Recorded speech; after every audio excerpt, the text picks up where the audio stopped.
ગુસાઈજીની વધાઈઓ. હવે શનિવારે ગુસાઈજીનો પ્રાગટ્યોત્સવ, નોમના દિવસે આપણે બધાય જાણીએ છીએ કે ગુસાઈજી સાક્ષાત પૂર્ણ પુરુષોત્તમ, સાક્ષાત ચંદ્રાવલીજીનું સ્વરૂપ. પણ ભૂતલ પર પધારવાનો શ્રમ કોના માટે લીધો? દૈવી જીવ માટે. છતાંય અકબર જેવા રાજાએ જ્યારે મૂંઝાય, જ્યારે ન્યાયમાં એને એમ થાય કે હું 100 દોષીને છોડી મૂકું એનો વાંધો નહીં, પણ એક નિર્દોષ ને હું સજા ન આપું, એટલે ત્યારે એ ગુસાઈજી પાસે આવે.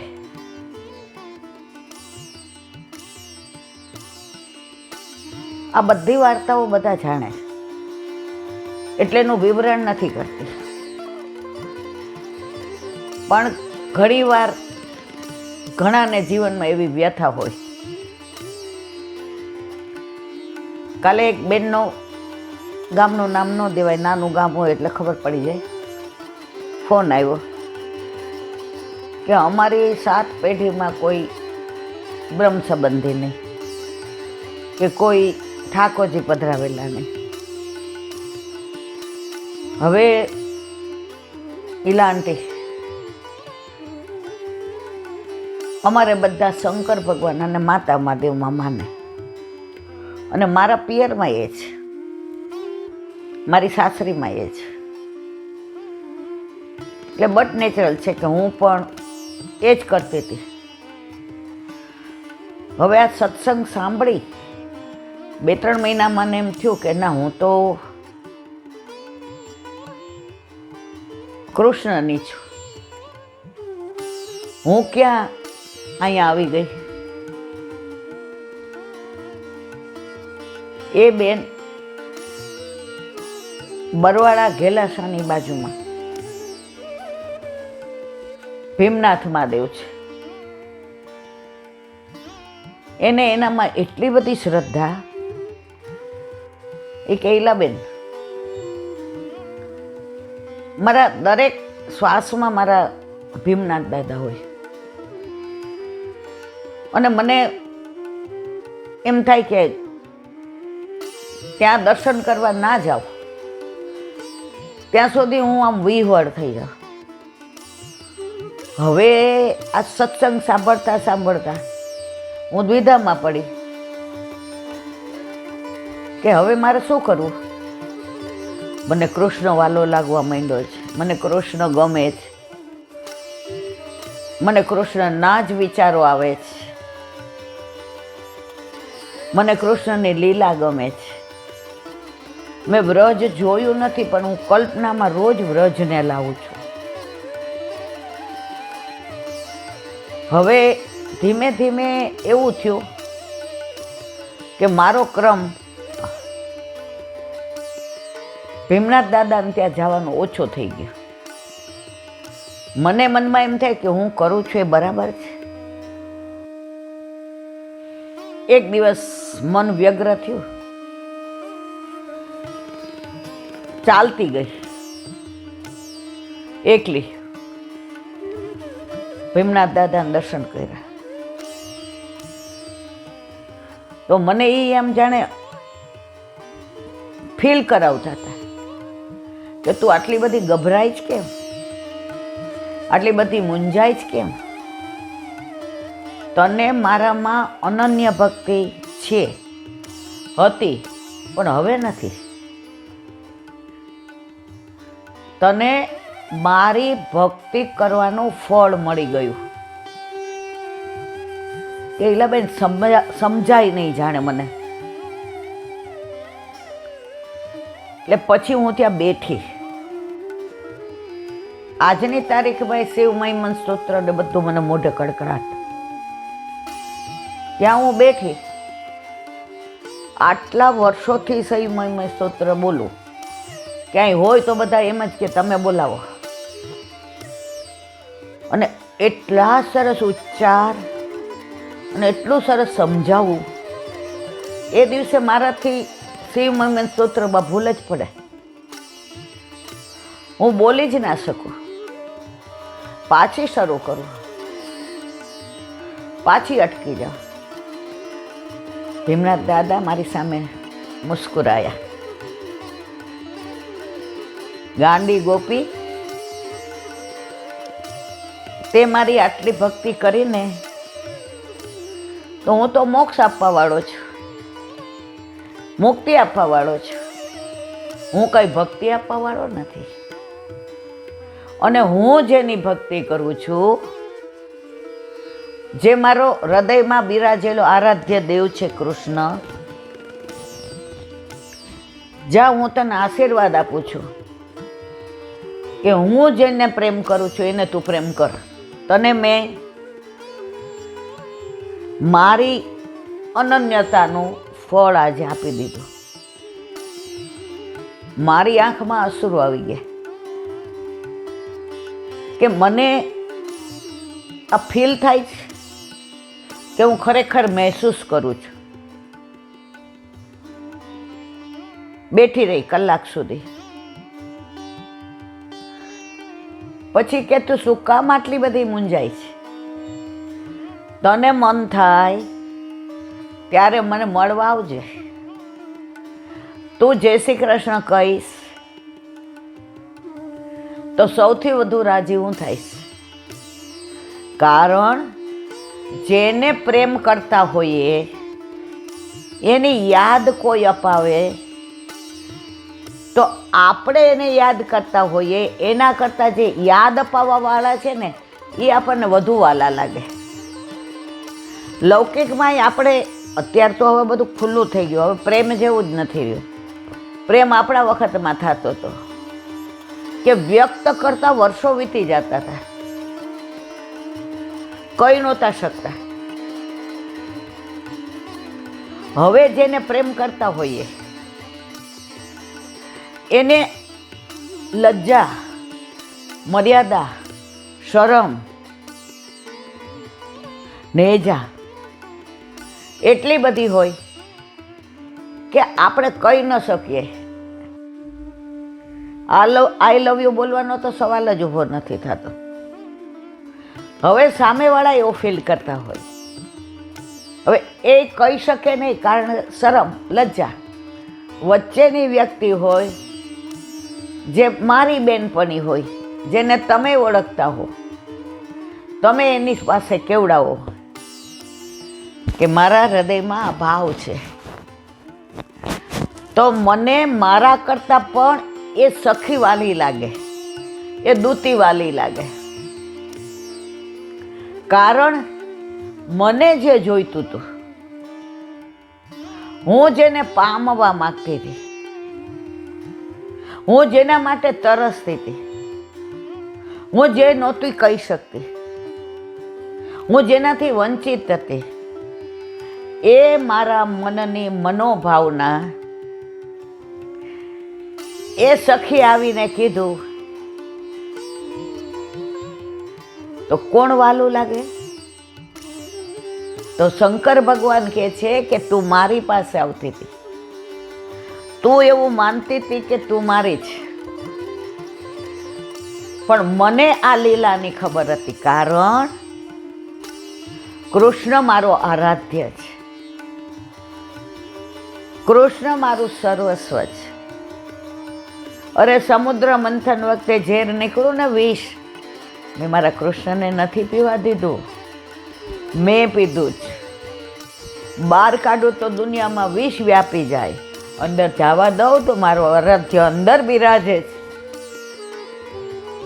એને શ્રમ પડે જો મેં ગળામાં જ રાખ્યો છે, કંઠમાં જ રાખ્યો છે. એટલે તો હું નીલકંઠ કહેવાઉં છું.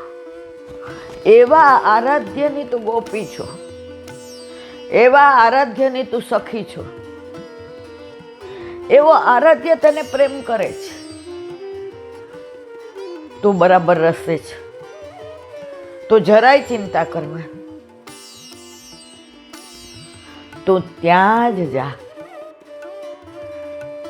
ઉઠી ત્યારે એકદમ હળવી ફૂલ થઈ ગઈ હતી. મારા વર્ષોના એ મંદિરો, એ ઈંટ, એ દિવાલ, એ માહોલ વણાઈ ગયા હતા. આજે મારા બધા બંધ છૂટી ગયા. બાકડે બેસીને ખૂબ રડી. આજની તારીખમાં હવે વલ્લભની કૃપા, સાક્ષાત પુષ્ટિ પુરુષોત્તમની કૃપા, એ ગામે છોડી દીધું, વલ્લભે છોડાયું. અને હવે જે માહોલમાં છું, બ્રહ્મ સંબંધે લીધું, ઠાકોરજી પુષ્ટ કરાવ્યા,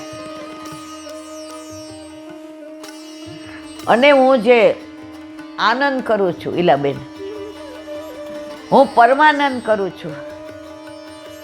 હવે હું નિજાનંદમાં છું. 4-6 મહિને વર્ષે હું મારા ભીમનાથ દાદાને થેન્ક યુ કહેવા જાઉં છું કે તમારી આટલી નિષ્ઠાથી ભક્તિ કરી, અનન્યતા રાખી. આપના સિવાય હું કોઈને ભજતી નહોતી. એનાથી વિશેષ ભક્તિ તમે મને કૃષ્ણમાં આપી, અને એવી અનન્યતા આપી દીધી કે હવે આમાંથી ક્યારેય હું ચલિત ન થાઉં. મારો કહેવાનો આશય આ છે કે જે જીવ નિકુંજનો હોય છે, જે જીવ લીલાનો હોય છે, જે જીવ વલ્લભનો હોય છે, જે જીવ લીલામાંથી વિખૂટો પડેલો હોય છે, જે દેવી હોય છે, એને શોધીને મારો વાલો વલ્લભ આપણો હાથ ગોવર્ધનનાથજીના હાથમાં સોંપે છે, સોંપે છે, સોંપે છે. એમાં કોઈ શંકાને સ્થાન નથી. તો આ બધી વાતો મારા વાલા વૈષ્ણવ, હું કોઈ કપોળ કલ્પિત નથી કહેતી, પણ મને જે મળવા આવે ત્યારે કીધું હોય એ હું થોડું મઠારીને શૃંગારિક ભાષામાં કે એ ભાવને હું બરાબર સમજાવી શકું. મારું સામર્થ્ય નથી હો મારા વાલા. મારી સામે મારો વલ્લભ બિરાજે છે. હું અહીંયા બેસું છું ત્યારે મને ખબર નહીં હોતી મારે કયા શબ્દો બોલવાના, કારણ કે શબ્દો મારા નથી. વાણીનો પતિ મારી સામે બિરાજે છે. હું વલ્લભાધીશકી જે બોલું ત્યારે એ અંદર બિરાજી જાય છે. એટલી વાર લૌકિક ઈલાબેન બહાર વયા જાય છે, એટલી વાર અલૌકિક મારો નાથ અંદર બિરાજે છે. મારા આટલા દોષ, આટલા અપરાધ,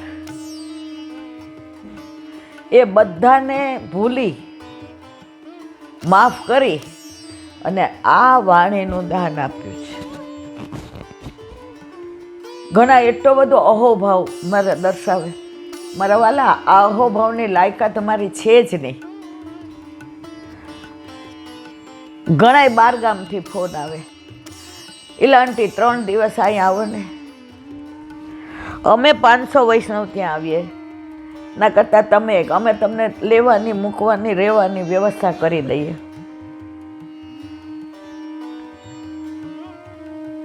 હું બધાને બહુ પ્રેમ કરું છું, પણ મને મારી લાયકાત ખબર છે. હજી હું એવી શિબિર કરવાને લાયક નથી.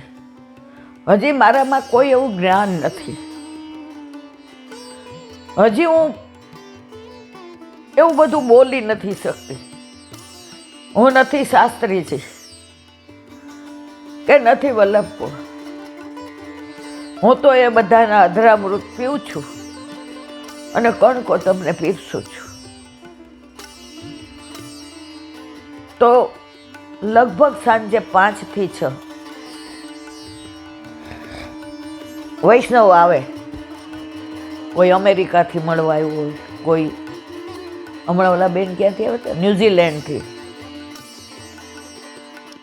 કાલે આ છોકરાઓ આવ્યા મૂળ જુનાગઢના, 2 CA, કેવી નાની ઉંમર, અને ઘડી ઘડી બોલે પ્રભુ કૃપાથી અમે CA આંટી પાસ થઈ ગયા, પ્રભુ કૃપાથી આંટી અમને અહીંયા સરસ નોકરી મળી ગઈ. એની વાણીમાં જે પ્રભુ કૃપા હતી ને, એ પુષ્ટિ માર્ગના શબ્દો બોલતા હતા ને, મારું હૃદય એકદમ ભરાઈ આવ્યું કે વલ્લભને આ જ જોઈએ છે. મારા વલ્લભે ગોલોકનું આટલું મોટું સુખ છોડી અને કોના માટે ભૂતલ પર આવ્યા? કાંટા, કાંકરા, ચાકરા, ગરમી, ઠંડી, વરસાદ, કોના માટે શ્રમ લીધો? એના ગોલોકનું સુખ છોડવાની જરૂર નહોતી મારા વાલા. પણ જો વલ્લભ પ્રગટ ન થયા હોત, વલ્લભ પધાર્યા ન હોત, જો પે શ્રી વલ્લભ પ્રગટ ના હોતે, વસુધા રહેતી સુની નાતર વસુધા રહેતી સુની. હું તમે આપણે બધા ભટકતા હોત 84 લાખ યોનીમાં, ફેરા ભરતા હોત.